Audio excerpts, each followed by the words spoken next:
I just was getting this impression, this image of just love wrapping all around the planet, all around the world. And so it is an absolute honor to be here with all of you today to talk about miracle-inspired practices for untangling the anxious mind. Now, first of all, I do ask that you have a pen and paper handy. If you can get that, if you don't already have that with you, I'll be prompting us to write some things down later on. And, you know, before I say any more, again, I just have to acknowledge Andreas and the translators and the whole team who is, you know, making this possible, because I feel you all. I can feel the connection behind the computer screen of all of us joined to strengthen these loving ideas in our minds. So thank you just for making this possible, Andreas. So I am a part-time professor at a university, and you're going to see my professor side come out today because I've prepared a number of slides. And knowing that we are being translated into many different languages, I'm trying to rely a lot on pictures instead of words in my slides. So I'm going to just share my screen now. Can everyone see this? Yes, wonderful. Okay. So I'd like to begin with just sharing a little bit about me, because many of us are meeting for the first time. And this is little me. This is me around the age, I'm guessing 4, somewhere around there.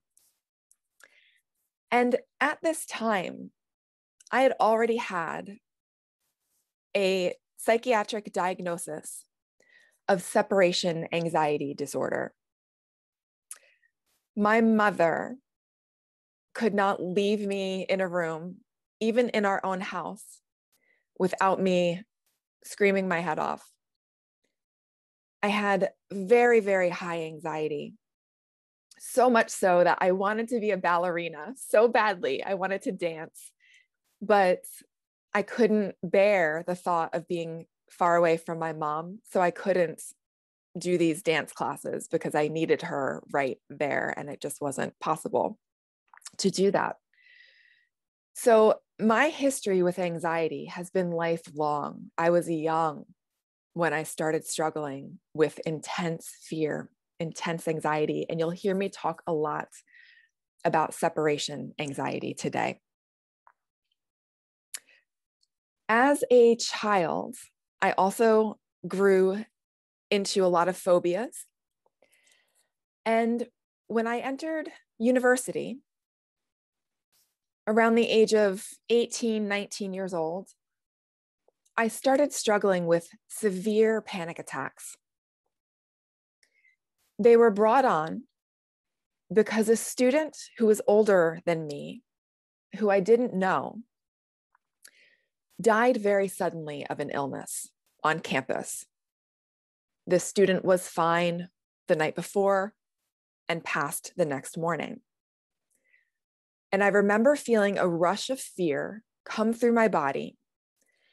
And I was just fixated on the thought, how can a loving God create things that die? How can a loving God create things that die? And I remember feeling terrified that an illness like this could take me. So in college that night, I went to sleep. And I remember waking up at about 3 o'clock in the morning, feeling as though I had been punched in the stomach, having a hard time breathing. And I was in the middle of my very first panic attack. I did not know what was happening. I thought I was dying. And I climbed down my bunk bed, trying to not wake up my roommate. I grabbed our phone, our room phone. We did not have cell phones back then. I stretched the wire outside the door and I called my mom. And she instilled hope that we would find help for me. And it was at this time that my mom introduced me to A Course in Miracles. Now, she had previously tried to talk to me about the Course, but I would put my hands over my ears and I would say, I don't want to hear this spiritual garbage. And that was all. I would not have it. And it was only once I was so desperate for relief that I became open to try anything. So this is my original Course in Miracles book on the left. It is in pieces. The cover is totally off. It was held together with duct tape for some time.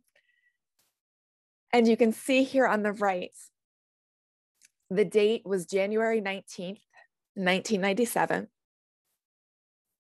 My mom wrote, "Dearest Corinne, amazing grace that relieves me of fear. 'Tis grace that finds me relieved. How precious did that grace appear on the hour that I first believed. In grace and love, Mom." This book is responsible for so many things. This book is responsible for me getting off medication. This book is responsible for me having a good relationship with my parents. This book is responsible for me having a healthy marriage of 17 years to my husband. And this book is solely responsible for my healing from the multiple anxiety disorders that I used to live with. When I first read the words, "Nothing real can be threatened. Nothing unreal exists. Herein lies the peace of God," that was my love at first sight. That was when I knew that I found my way home. So I am so grateful that we all share this path, because I know how much healing this path has brought to many of us.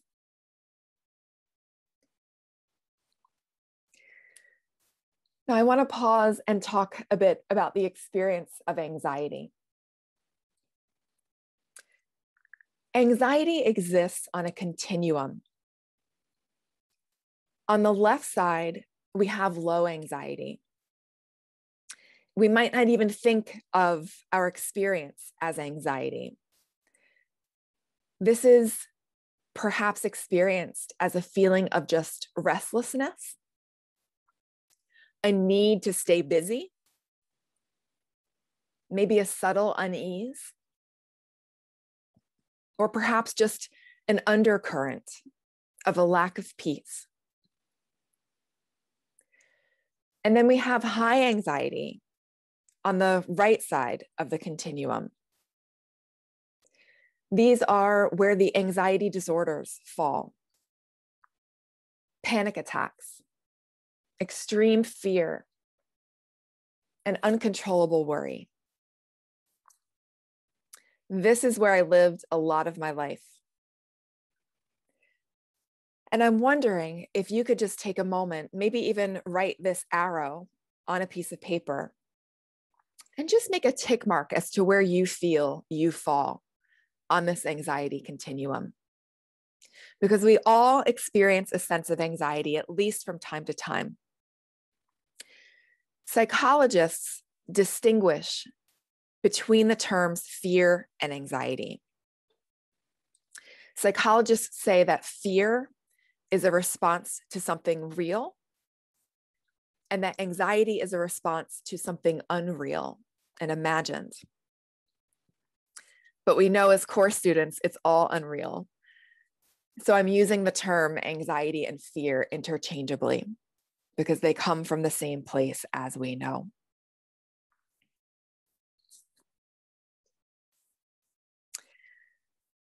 So when we find A Course in Miracles, and no matter what our issue is, maybe it's been anxiety, maybe it's been depression or conflict or scarcity. Our expectations of when we find A Course in Miracles is that things are just going to improve and just get better and go straight up to healing and recovery. But this is reality down here. Our trajectory of healing can be very messy. It can be very bumpy. It can be tangled. And so, just to share a little bit more of my story, in 2009, I went through another very significant, debilitating episode of anxiety. And I'd already been a Course in Miracles student for 12 years, 11 years. Now, hearing this, oftentimes people say, oh no, I thought we study the Course so this doesn't happen again.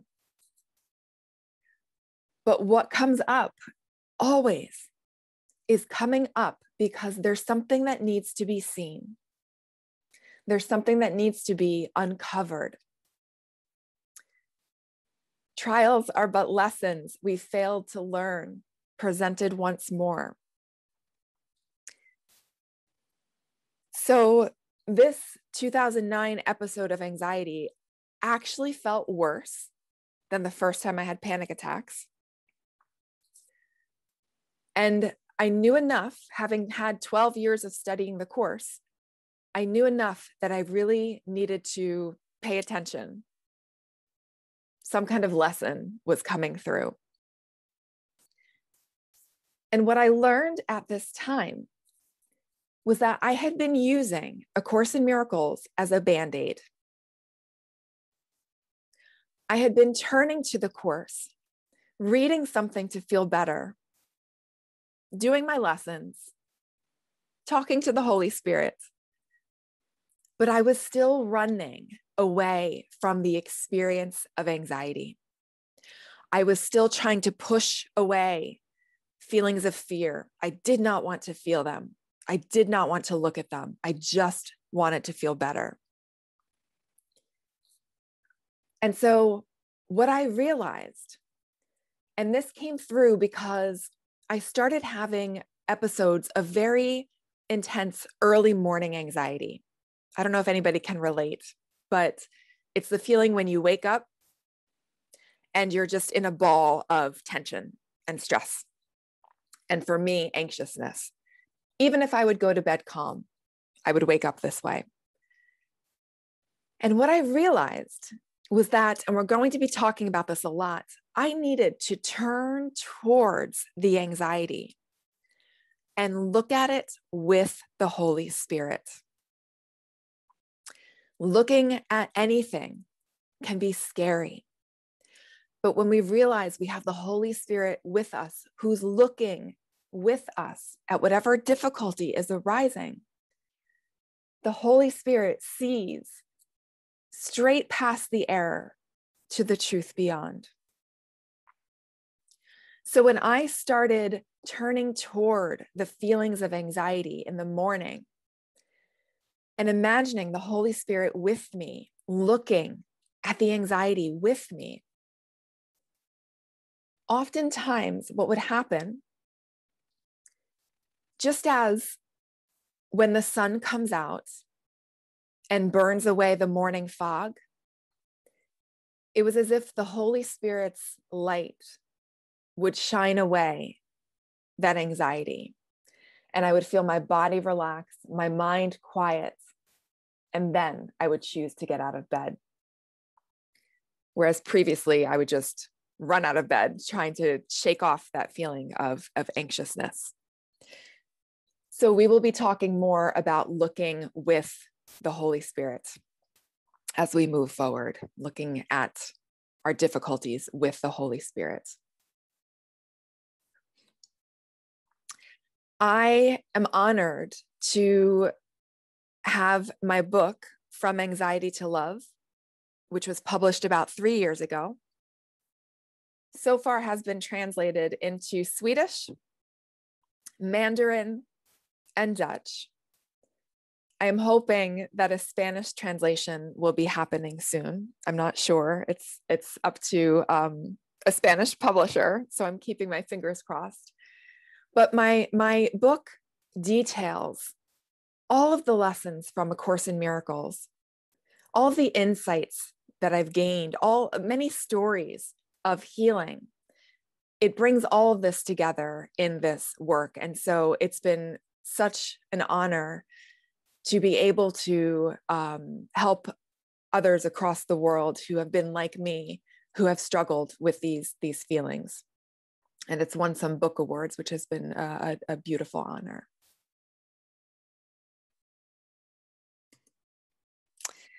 So moving on,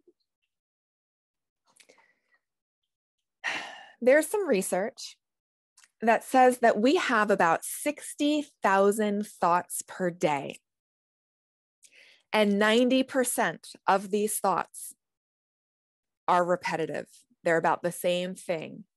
We think about the same thing over and over and over and over.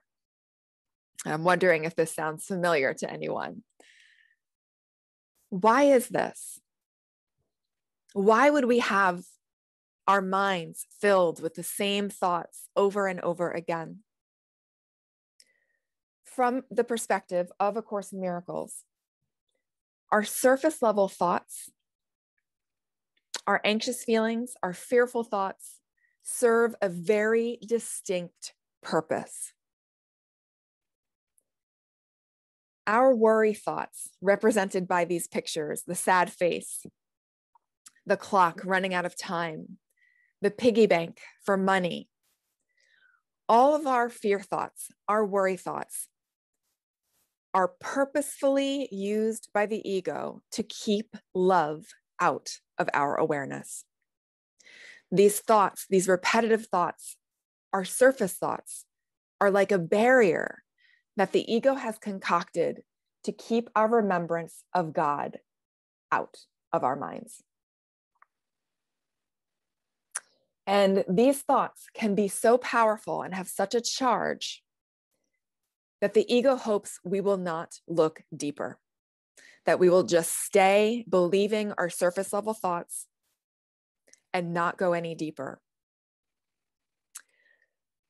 So this is the closed loop thought system of the ego. But thank goodness we have the Holy Spirit.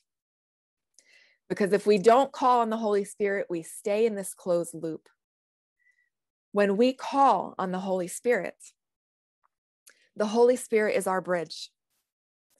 The Holy Spirit is that opening, that connection through which we remember the truth. We allow the love to flow into our minds, for our minds to remember the truth. And it's here that we learn through the Holy Spirit that we have never separated from God, never. We are still connected.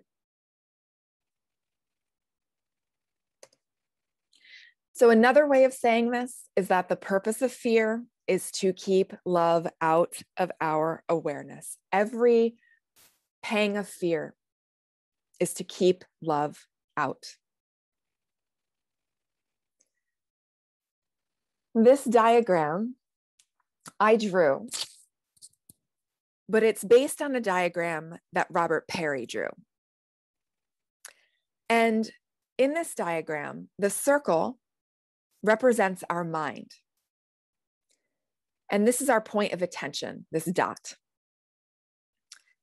If our attention is out into the world, we can see out in the world, there are many ego hooks, many ego triggers, a lot of ego bait, a lot of situational, fear-inducing circumstances that are there, again, to keep us from looking beyond that picture. If we point our attention in, initially, again, in the mind, as we've already said, are the fear thoughts, the doubt, the anxieties, the judgments. All of these are forms of ego bait. The ego hopes we'll take the bait and stay triggered and stay hooked. Because beneath that layer of fog is the blazing, shining love, the awareness of truth at the center. And it's this that the ego wants to keep hidden.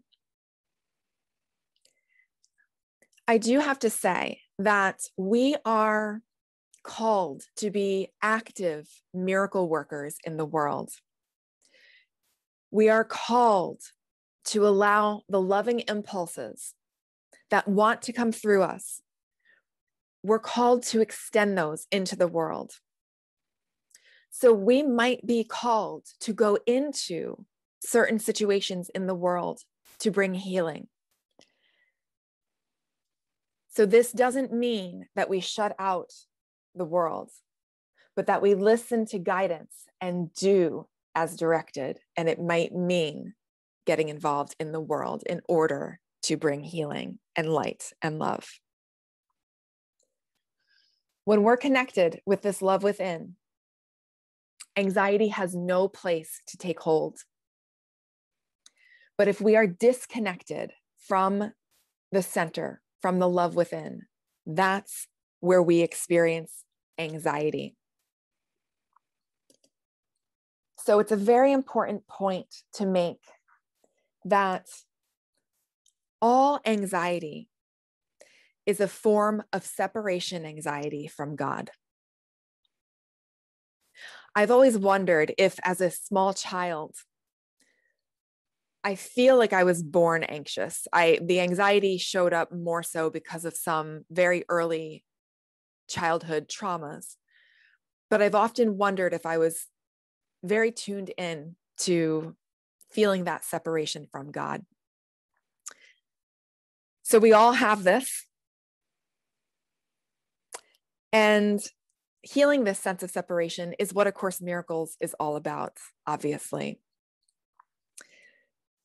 And of course, there's lots of tools that can bring us to remember that we have not separated. I'm sure we're all familiar with lesson 136. This lesson is that sickness is a defense against the truth. But I've always found it helpful to substitute whatever my issue may be. So anxiety is a defense against the truth. Depression is a defense against the truth. Conflict is a defense against the truth. Lack in any form is a defense against the truth.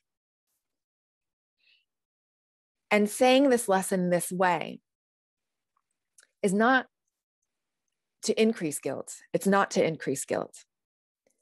But instead, it's to bring our memory back to this diagram, that all these things, both within and without, from the ego's purpose, are being used to defend against our remembrance of love, to defend against the truth.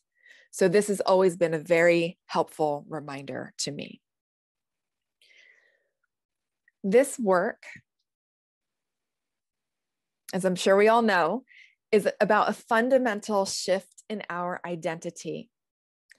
This is not about improving the small self. This is not about Corinne being better or my self-development. This is about a fundamental transition, a shift in identity from a lowercase s self, the sense of just being a body, transitioning into a capital S self-identity of a recognition of the truth that we are not these bodies. This shift for me came experientially, not just with words. The words of the Course were always very beautiful and helpful to me, but my biggest teaching moments have been through experience, through learning the truth about the capital S self, because it's shown up in my experience. And what we're going to do is look at some miracle-inspired practices that have been helpful to me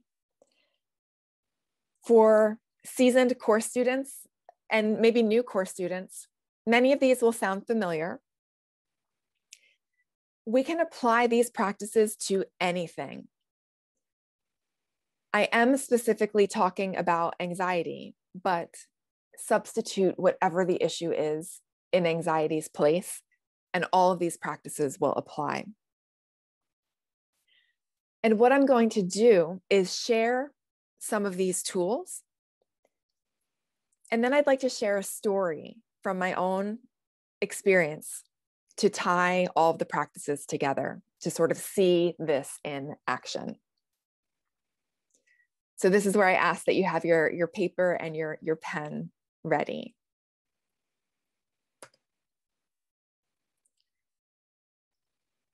These are not necessarily in any order, although I tend to use these practices in this order.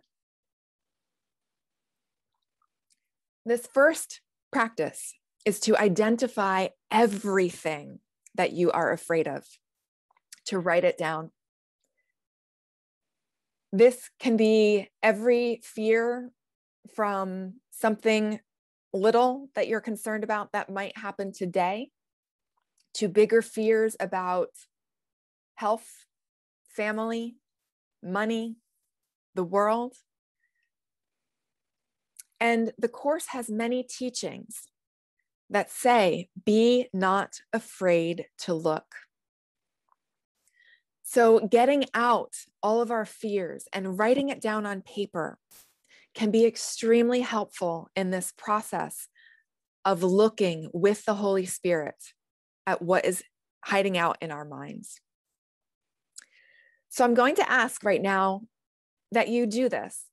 I call this in my book a laundry list. It's a laundry list of all fears. And right now, please do take your pen and jot down as many fears as you can think of on your paper. So I'm going to just be quiet for a few moments while we write things down.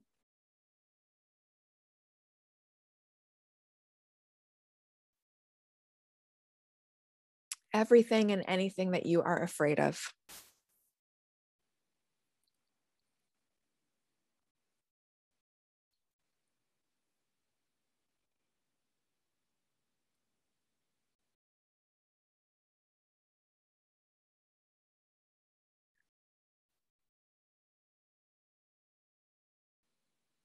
It doesn't matter how little the fear or how big the fear. They're all blocks to the awareness of the truth. So let's get them out in order to prepare to look at them with Holy Spirit.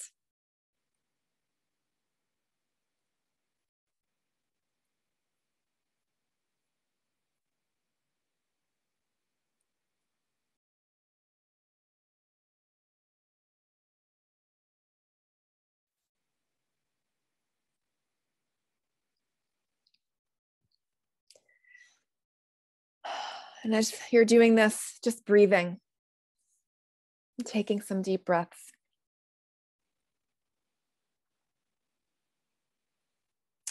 And I'm assuming you have at least one thing on your list at this point. So I'm going to move forward, knowing that you can continue this later on if you need to. But as long as you have at least one thing written down, then that's beautiful. So let's go to the next slide.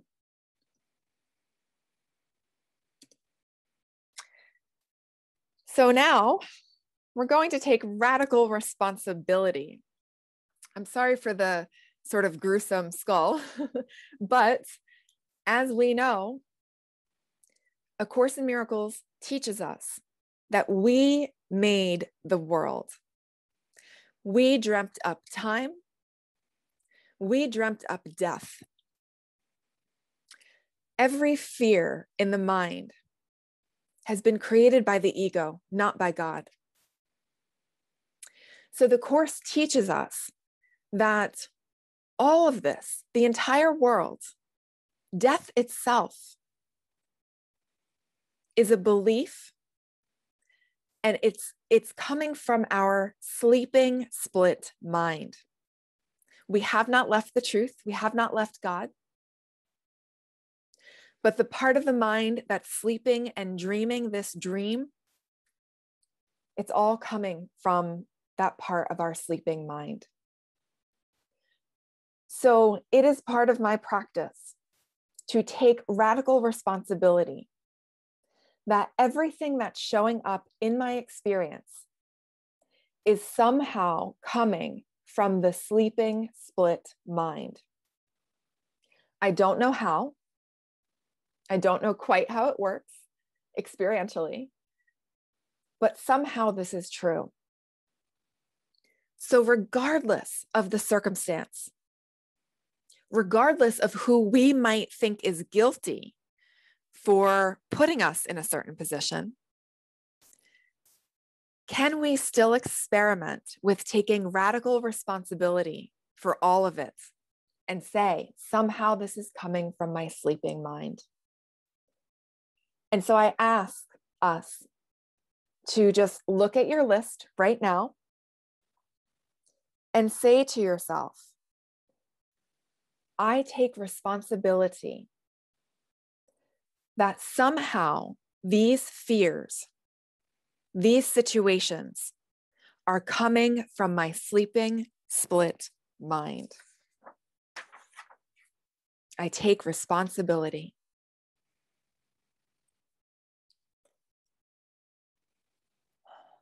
And just feel into that. If you want to even close your eyes for a moment and just feel yourself, even saying to yourself, I don't know how I am responsible, but I am willing to take responsibility for what I see, for everything that's showing up in my experience.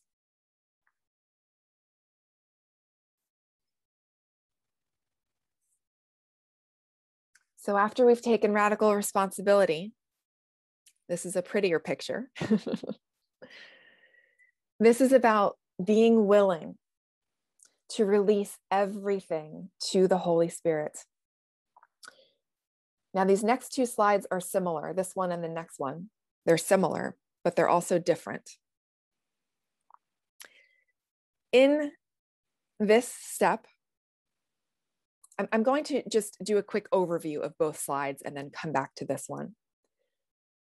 This is a releasing of everything on our list to the Holy Spirit, offering it all over. This next slide, this is how I imagine looking with Spirit. So I have here my tangled ball of yuckiness, whatever the problems are. And I imagine Holy Spirit by my side, and we are looking at it together. And you can see just the light of the Holy Spirit shining straight through whatever that is. So it might be that you resonate with this idea of looking at your list with Holy Spirit. Or if we go backwards, you might resonate with the idea of releasing your list to the Holy Spirit. And so just check in. They're both essentially doing the same thing. Maybe you want to do both. For a moment, please look at your list that you've taken radical responsibility for, and either be willing to release it or look at it with Holy Spirit, whichever practice resonates with you. You might look at the list and then release it, And just taking a moment to do this.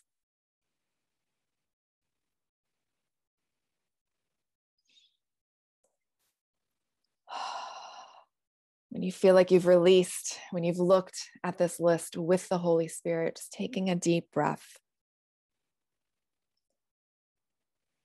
There's another very important point to be made, and I want to go back a slide. Radical releasing means that we don't just give over the stuff that we don't like. Radical releasing also means that we give to the Holy Spirit everything that we cherish. So you have your laundry list, but if you think for a moment of all the things that you love, all the things that you care about, family, and being specific, maybe your children, parents, my husband, my pets, things that I love, the mountains, the beach, the trees, money.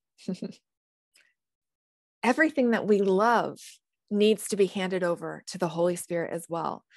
Not to just let it go, but for the Holy Spirit to use those things on behalf of the awakening of all. So if we're withholding certain things from the Holy Spirit, the things that we think are good, or the things that we think we can control, if we're hanging on to those things, that is the perfect setup for the ego to still take hold in those experiences. So by releasing everything to the Holy Spirit keeps those things safe. The Holy Spirit repurposes any specialness in those things, again, into holiness, into it being a means of remembering the truth, a means of awakening. And it's important to note that there is an exchange. So we are never just releasing things to Holy Spirit and it just vanishes. It's always an exchange. We get back a miracle. We get back an experience of the truth. It might be a feeling. It might be that something that shows up in form, but it's always an exchange. So if you haven't already done this again, releasing your list, looking at the things on your list, and I really encourage you to just take a moment to look at these things one by one as you release and look with. You might say, Holy Spirit, I look at this with you.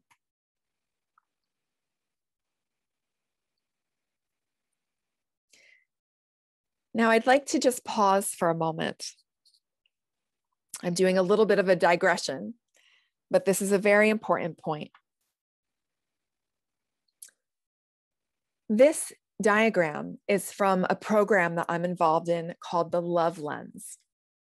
It's a series of 10 episodes, and they are conversations about A Course in Miracles and racism. And this diagram, this arc, all of us want to land on the freedom that forgiveness brings. We want to land here and experience that freedom.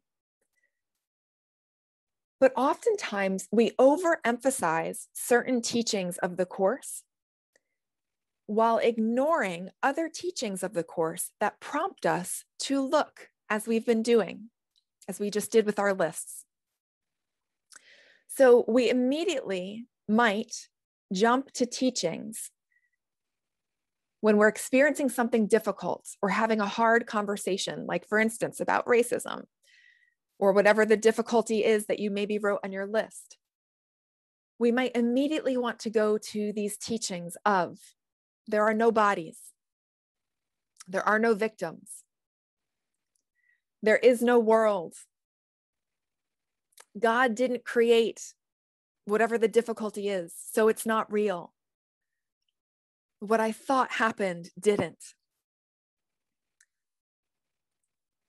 These are the teachings of the Course, and they're beautiful and helpful, but they're to be experienced, not just stated in words. And to experience these teachings, we need to do the looking. We need to look with the Holy Spirit at everything that's in our mind, because we know that everything we see out there in the world is coming from the mind. And we can take that radical responsibility and then look. So here are just, I won't read all of these, but these are some of the teachings from A Course in Miracles that prompt us to look. This first quote says, "You have nothing to lose by looking open-eyed at this. For ugliness such as this belongs not in your holy mind." Another quote says, "How else can one dispel illusions except by looking at them directly without protecting them?"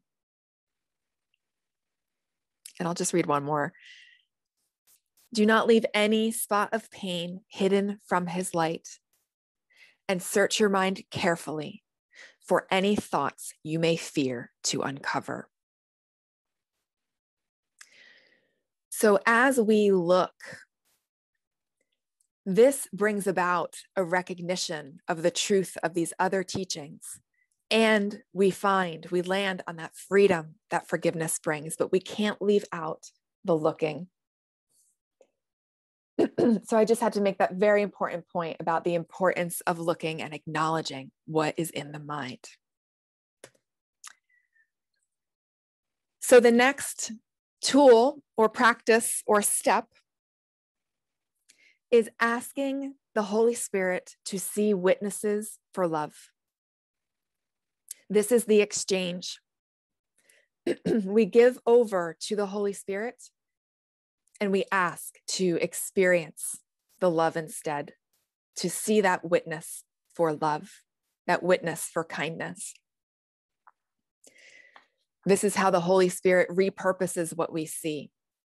We hand over what we see, and there's a new way of seeing that we get instead.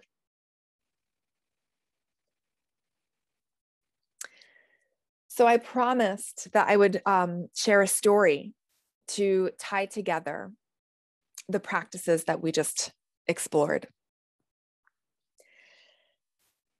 This story was a very significant experience in my own development of trust. Much of my anxiety was linked to health fears. If I experienced a bodily symptom, I could go from calm to panic in a moment. And I would often run to the doctor. If I felt something off, I'd run to the doctor as fast as I could because I was so scared. So this is a number of years ago. I had a physical symptom my whole life, but one day I just decided to start worrying about it. And I talked to my doctor and I said, I have this symptom. I've always had it. And the doctor was like, well, you can investigate. And I was like, okay. So I was referred to a specialist, a doctor that looks at blood and gross things like that. So I went into this doctor's office. And by the way, I'll keep the details to a minimum because I used to be very squeamish with blood and needles. And if anybody is sensitive, I'm aware of that. So I was in this doctor's office and I was very uncomfortable, very nervous to be there. And I sat down because the nurse was going to do a blood draw, a lab draw. And as the nurse was preparing my arm, she asked me why I was there. And I told her about the symptom. And she said, well, that's not good. And I was like, well, I've had the symptom my whole life. And she goes, well, that's not good. And then she said, don't you pass out on me. So guess what I did? Her words were very triggering for me. And, I had to lay down. They had to bring me juice to bring my blood sugar back up because I didn't fully pass out, but I came very close. Now, I could have easily blamed that nurse for being a terrible nurse. And I'll continue that thread of the story in just a moment. When I came to, I went into the doctor's office and I left with a prescription for even more lab work. And this time I had to go to a hospital to get the lab work done. Hospitals were even more triggering for me. So I was so nervous and so anxious leading up to this appointment. And I remember sitting in the car and saying to myself, and even before this, thinking about that nurse and saying to myself that rather than say she's a lousy nurse, rather than blame, I'm going to take radical responsibility. I'm going to say somehow this fear, which was already in my mind, somehow I put a signal out with that fear. The nurse agreed to play that dance with me. And it was as if I was saying I somehow called her forth to witness to my fear. So I took radical responsibility in this situation. Right here. Somehow this nurse situation, this fear is coming from my split mind.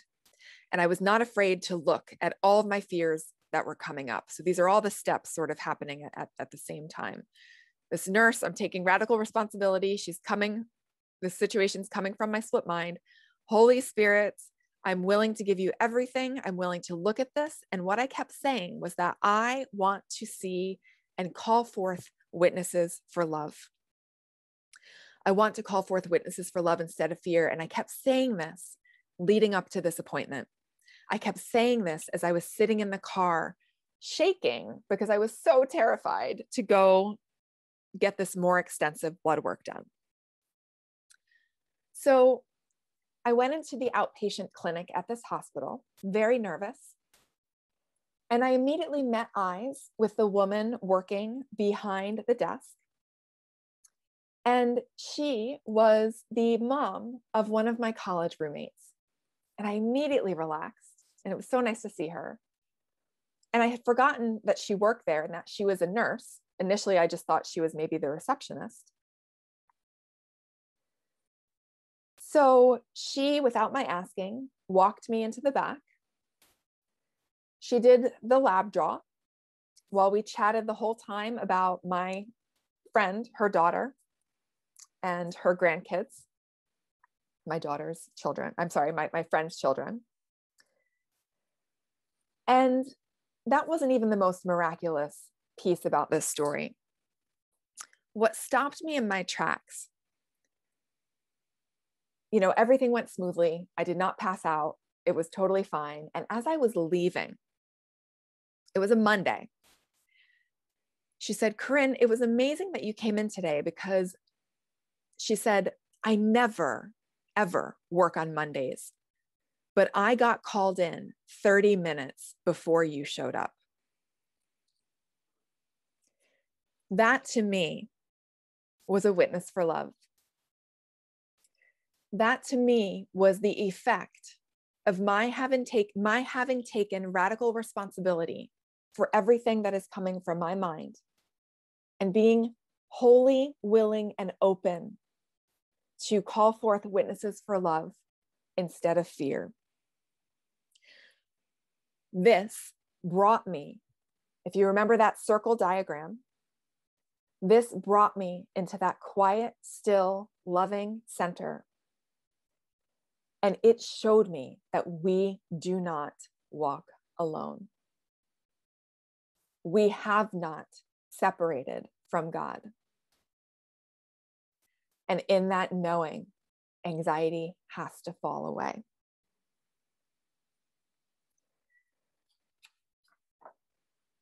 So I want to share just a couple more ideas, and I'm not sure that we're going to, I'll try to leave a couple minutes for questions, but I'm not sure that we're going to have time. I always prepare a lot because there's so much to say about this. But I just wanted to share this tool. This has been a very significant tool for me. When I shared with you all before about the early morning anxiety, I would always try to run away from it. I would try to distract myself. But I learned that I had to start to turn toward the anxiety. So this thermometer, this barometer, we can think of as no anxiety at the bottom, high anxiety at the top. Each one of us has a threshold, this dash right here. We each have a threshold of when the anxiety becomes too much, when the fear becomes too much. Before it turns into being too much, when it's a little lower but tolerable, that's when we can really try to sit with the anxiety and look at it with the Holy Spirit. Allow ourselves to feel it with the Holy Spirit sitting with us looking. When it's too much, when the anxiety is too high, we might need an interruption in our pattern in order to lower the anxiety. We might need to distract ourselves. And that's what this next slide is. A healthy distraction is anything that we do that's healthy, like listening to music, holding an animal, being in nature, journaling, yoga, being at the beach or getting fresh air. We can do anything with the Holy Spirit. We can invite the Holy Spirit into everything that we do to help our anxiety level come down to a tolerable point of where we can look at it with the Holy Spirit. So it can help to bring the anxiety lower so we can turn towards.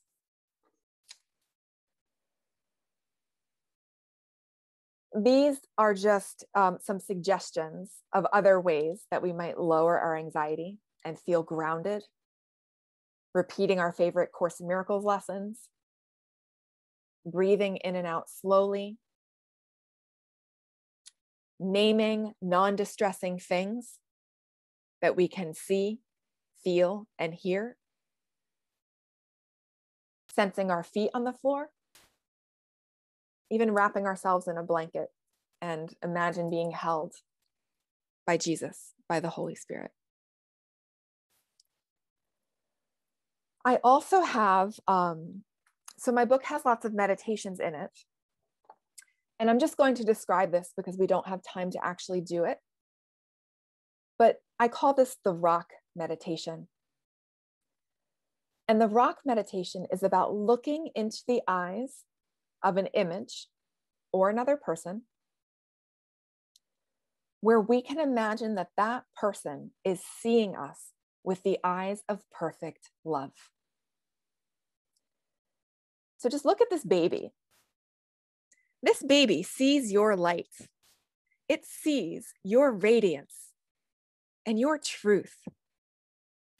And just looking at this baby right now and just imagining this baby seeing your light, that immediately makes you feel uplifted. It awakens something in you. You can do this with the eyes of Jesus, any image that's meaningful for you. So I have this meditation on Spotify. It's part of the whole album. I'll put those links in the chat in just a moment. this is one of the additional practices that can be so incredibly helpful. Actually, let me just continue. I'll put the links in the chat in just a moment.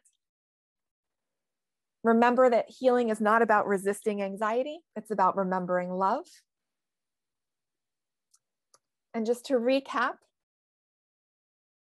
we can write down our laundry list of everything we're afraid of, and even writing the things that we love. We can take responsibility for it all, that it's coming from our split mind. We can give it all to the Holy Spirit, look at it with the Holy Spirit. We're avoiding bypassing when we look with the Holy Spirit at what's coming up in our minds. We can ask to see witnesses for love. We can use that anxiety barometer to see if we need to distract ourselves temporarily from fear or turn toward it.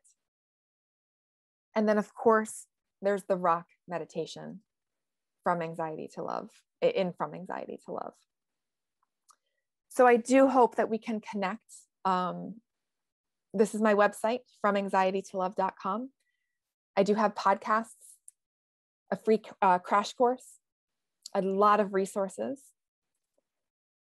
And there aren't many minutes left. We only have a few. So I'm not sure if there is the option of taking a question in the chat. But what I am going to do is share with you the link to the From Anxiety to Love meditation album on Spotify. And you can find the rock meditation there. I just posted that in the chat. And in addition,